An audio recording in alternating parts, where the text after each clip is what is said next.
मेरा नाम है वेलेफर।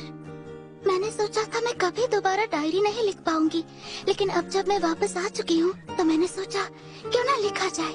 कोशिश के बाद भी ज्यादा दिन दूर नहीं रह पाई। शायद आज डीमन से दूर जाना नामुमकिन है।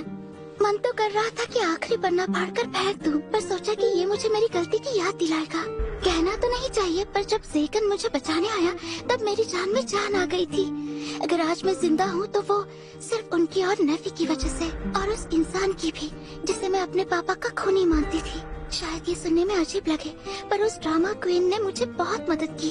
यकीन नहीं होता, पर ये सच है। मुझे सच में नहीं पता कि इनका ये एहसान मैं किस तरह चुका पाऊंगी, पर वक्त आने पर एहसान जरूर चुकाऊंगी। पर इसके लिए पहले मुझे ताकतवर बनना होगा। फिलहाल यही मेरा मकसद है, और तब तक के लिए मैं ये डायरी लिखना यूं ही जारी रखूंगी। फिलहाल मुझे अपने घर के नए मेंबर के बारे में लिखना चाहिए। उनका नाम है रफेल। उनके पास भी वही शापित सेक्रेट स्वॉर्ड है। मुझे लगता था उन्होंने ही मेरे पापा को मारा था, लेकिन वो तो मेरे पापा की बहुत इज्जत करते थे। उन्होंने मुझे बचाते हुए अपने एक हाथ की कुर्बानी भी दी। पर सच कहूँ तो मैं उन्हें अभी उतनी अच्छी तरह से समझ नहीं पाई। हालांकि रफेल खाना बहुत अच्छा बनाते हैं। इस मामले में वो नेफी को भी कड़ी टक्कर दे सकते हैं, लेकिन उनकी एक खास बात है, वो जब भी मिठाइयाँ बनाते हैं सबसे पहले मुझे चखाते हैं। इसके बावजूद मुझे उनसे एक शिकायत है। जब भी मैं ज़ेकन और नेफी की हरकतों पर नजर रखने की कोशिश करती हूँ, वो हमेशा मुझे रोक देते हैं। मेरी और उनकी इस मुद्दे पर हमेशा बहस हो जाती है। ऐसे ही कुछ आज भी हुआ। पता है, आज मिस्टर रफेल ने मुझे ये बनाना सिखाया। इसे मैकरॉन्स कहते हैं, और मैंने इन दोनों की मदद की। अच्छा, दिखने में तो ये वाकई अच्छे हैं। दरअसल इसका नाम मैक्रोनी पास्ता के नाम पर है, पर ये दोनों अलग अलग डिशेस हैं। बस इन्हें बनाने का तरीका थोड़ा बहुत एक जैसा है। प्राचीन जादूगर सीजर कार्डिया, जिन्हें दावतों का राजा कहते हैं, उनकी स्टूडेंट नैन्सी डी लोरेन ने इसे इजाद किया था। ओह, एंजेलिक नाइट होकर भी आप खाना बनाने के बारे में काफी जानते हैं। आपका शुक्रिया मालिक। तो बताइए, इसे खाते कैसे हैं? बस इसे अपने हाथों से उठाना है और खा लेना है। ओह, समझ गया। सुनिए लॉर्ड ज़ेकन, ये मैकरॉन्स कुछ ज्यादा ही नाजुक होती है, इसीलिए संभल कर खाइएगा। संभल कर खाऊं?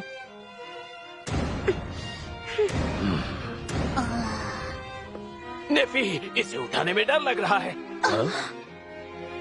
आप इस चीज से डर रहे हैं? नहीं, ऐसा नहीं। आप बुरा न माने तो क्या मैं आपको खिलाऊं?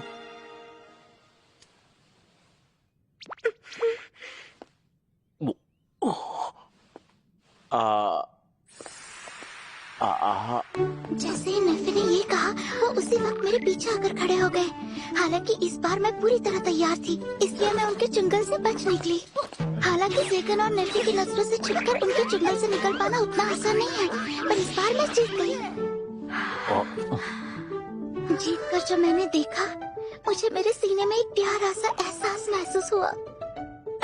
आपको ये कैसा लगा लॉर्ड ज़ेकन? दुनिया सच में बहुत बड़ी है। मुझे पता नहीं था कि ऐसा भी कुछ दुनिया में है।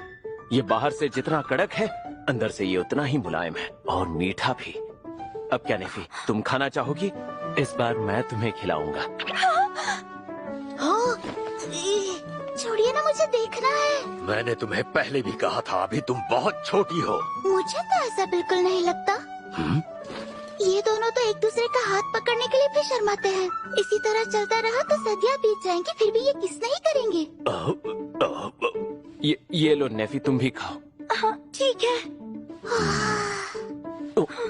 जब भी हम दोनों इन्हें देखते हैं, ये दोनों और भी शर्माने लग जाते हैं। तो मैं और रफेल उनके बीच की रुकावट नहीं बनना चाहते हैं। हालांकि इस जंग में मेरा इरादा रफेल से जीतने का है, और मैं जीत कर ही रहूंगी। पर जल्दी चलो, देर हो रही है। हाँ, अभी आती हूँ।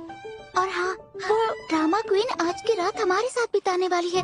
नेफी उसके खाने का इंतजाम करने के लिए काफी जोश में है, इसलिए हम शॉपिंग पर जा रहे हैं।